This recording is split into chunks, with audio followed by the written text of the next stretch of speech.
It happened on a gray, soaked afternoon that started like any other. My 11-year-old daughter came home from school, slipped her key into the lock, and it didn't fit. She spent 5 hours sitting under the rain, waiting. When my mother finally opened the door, she told her, "We've all decided that you and your mom don't live here anymore." I didn't scream. I didn't cry. I just said, "Understood." 3 days later, my mother received a letter that made her face turn white. That day at work had been brutal. The kind of shift where everything is chaos, short staffed, overworked, and surrounded by people pretending not to be sick. Before lunch, I'd already been scolded twice. Once by a family convinced that yelling fixed medical problems, and once by a surgeon who believed sarcasm counted as leadership. I'd had barely 3 hours of sleep and one energy drink that tasted like rust. Then my phone buzzed. Normally, I ignore personal calls during rounds, but something in me said, "Look, 6 missed calls from Hannah, my quiet, gentle 11-year-old who says sorry to furniture when she bumps into it. She never calls like that unless something's seriously wrong." I ducked into the supply room, shut the door, and called back. She answered instantly. "Mom?" Her voice was tiny and tight, trying not to shake. "What's wrong, sweetheart?" I asked. "My key doesn't work." "What do you mean it doesn't work?" I said. "It won't go in." "I think they changed the locks." "They?" I asked, already fearing the answer. "Grandma. Maybe Aunt Brittany?" I rubbed my forehead.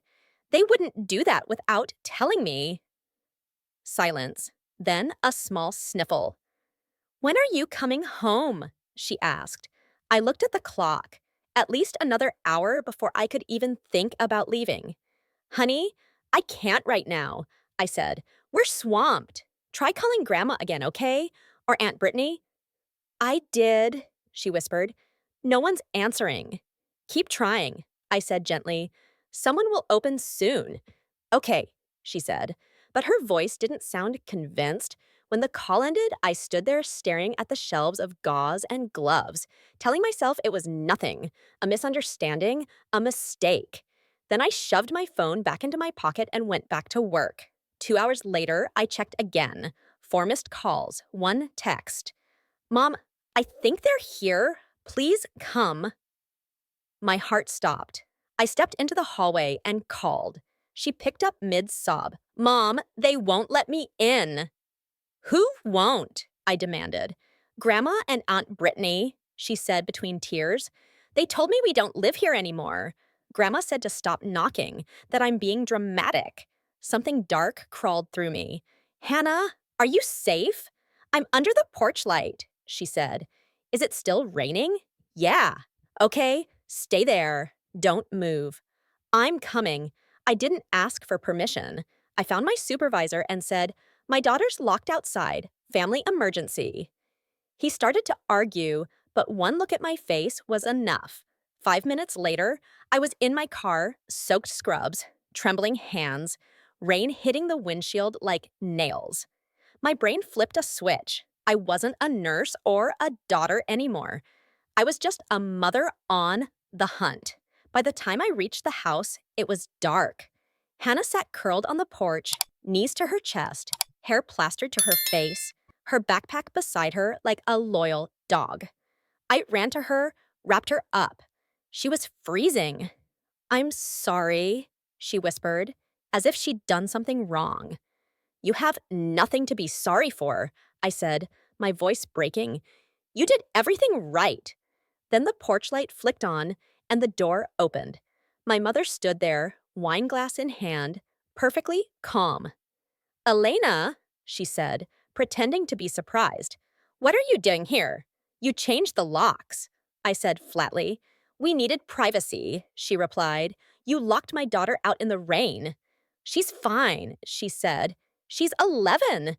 That look she gave me, the one that said, "You're overreacting," I'd known it all my life. "We've decided you and Hannah don't live here anymore," she said. "It's better this way." Less tension. Who's we? Brittany and I. Of course. Behind her, my half sister Brittany leaned in the doorway, phone in hand, feigning concern. Mom, maybe this isn't the best time. Oh, stop, Mom snapped. It's been coming for a while. You're an adult, Elena. You'll manage. I looked past them.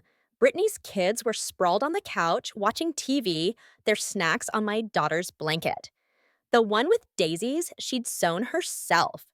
Something inside me went still. I didn't argue, didn't cry, just said, understood. Then I turned, took Hannah's hand, and walked away. We drove in silence. Rain beat against the roof like static. After a while, Hannah asked softly, "Are we going to be okay?" "Of course we are," I said. She nodded, watching the headlights smear across wet pavement. "Grandma doesn't like me, does she?" That question cut deep. I forced a smile. "Grandma doesn't like anyone, sweetheart. Don't take it personally." She almost smiled back. Almost. The quiet in that car was heavier than the storm outside. She fell asleep against the window while I kept driving, repeating my mother's words in my head. "You and your mom don't live here anymore." Because apparently, throwing out an 11-year-old counts as family management. And I wish I could say I was shocked, but when someone shows you who they are for decades, eventually you stop being surprised. You just start believing them, because this didn't start that night. It started years ago. When I was a child, there were 4 of us in that house: Mom, Dad, Brittany, and me. My sister was 5 years older, louder, and somehow always right. When Brittany sneezed, Mom fetched tissues and sympathy. When I did, she told me to stop making noise. Dad, a hospital doctor, was gone most of the time, always between night shifts and early flights. When he was home, he smelled like coffee and antiseptic. He'd pat my shoulder, call me a good kid, then fall asleep in his chair with his boots still on. I adored him anyway. At least he noticed I was there. Mom didn't, unless she needed a target. I was dramatic if I cried, ungrateful if I didn't, too sensitive. Her favorite insult. If Brittany broke something, it was kids being kids. When I spilled a glass of milk, I got grounded. Fair enough. By 16, college looked like freedom. Any college, anywhere. Even community college sounded like paradise. Distance, I thought, would fix everything. It didn't. At 19, I met Hannah's father, older, charming, and full of promises. I mistook attention for love. A year later, I was pregnant. 2 years later, he was gone. A job in another state. Or maybe another woman. What I remember most is sitting in the kitchen with a positive test in one hand and a half-finished nursing school application in the other, wondering how I'd do both. But you don't think, you just survive. Work, study, raise a child, repeat. We lived in a tiny apartment stacked with textbooks, bills, and takeout boxes. Not happy, but free. And that was enough. 3 years ago, my father retired. He wanted to make up for lost time. He actually did. He came every week with takeout and stories. Hannah adored him, and he adored her right back. It was the only time our house felt peaceful. Mom hated it. Every visit reminded her that I existed. Then he got sick, fast, and unforgiving. She called me late one night, pretending to sound fragile. "He needs help, Elena," she said. Translation: "You're a nurse. Fix it." So Hannah and I moved in. I told myself it was temporary. Those 2 years were the only time that house ever felt like home. Perfect. Here's part 2, the continuation and conclusion of the full English paraphrase, keeping tone, pacing, and structure consistent with part 1 and within the total character limit. Dad was kind, grateful, gentle. I ran the house like a hospital ward: schedules, medication charts, meals, order. Mom floated around like Florence Nightingale, except her uniform was wine and self pity. When Brittany and her husband Ryan visited with their kids, Mom transformed. She'd host big dinners, glowing with fake warmth, playing the perfect matriarch for the audience. But as soon as they left, the lights went out and she was cold again. 3 weeks ago, my father's body gave up. The funeral flowers hadn't even wilted when the house began to change. Some people fall apart when grieving. My mother redecorated. 3 days after we buried him, she was rearranging furniture, humming to herself, painting his room pale yellow, packing away his books. She said it would be the perfect room for Brittany's kids when they came to visit. Within a week, she'd replaced everything: new bunk beds, toys, family photos. None of my father. I stood in the doorway, still wearing my black dress, and watched her work like she was preparing for a holiday instead of dismantling a life. I wanted to ask how she could do it so soon, but she spoke first. Brittany and Ryan might stay next weekend, she said cheerfully. The kids need their own space. I just nodded, because arguing with her always felt like drowning. From then on, Brittany's family was there almost every weekend. They had their own laughter, their own keys, their own claim to the space. Somehow, Hannah and I, who actually lived there, became visitors. Mom called it healing. We were given the smallest room down the hall, 2 beds pressed against opposite walls. Mom called it cozy. I called it what it was: a warning. One night, I overheard her whispering to Brittany in the kitchen. "Rent's outrageous these days," she said. "It makes sense for you to live here full time. We'd all save money." Then quieter, "Elena probably won't stay much longer. She was only here for her father." I stood there holding my mug of tea, realizing she was already writing us out of her life. When I confronted her the next day, she smiled that same smile I'd grown up hating. "You said you were here for your dad," she said. "He's gone now. You have your job. It's time to move on. Move on." Like grief was something you rented by the week. A few days later, my dad's lawyer, Jonathan Wells, called. "Just some papers to finalize," he said. I assumed insurance documents. Instead, he handed me a folder. "Your father placed the house in a living trust," he explained. "He wanted to make sure it went to you and Hannah." "It's legally yours," I froze. "You mean it's in your name," he said gently. "Your mother isn't listed anywhere." I left his office with the papers sitting opened on the passenger seat, not ready to face what that meant. I thought I'd wait. Let her grieve. Let things settle. But 5 days later, she changed the locks. That night, I couldn't sleep. Every time I closed my eyes, I saw Hannah sitting in the rain, backpack by her side. By sunrise, exhaustion hardened into resolve. I called the hospital and took a few days off.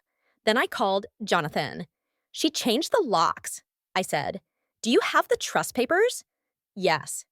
"Bring them." His office was 10 minutes away. He flipped through the documents, calm and precise. "You're the trustee," he said.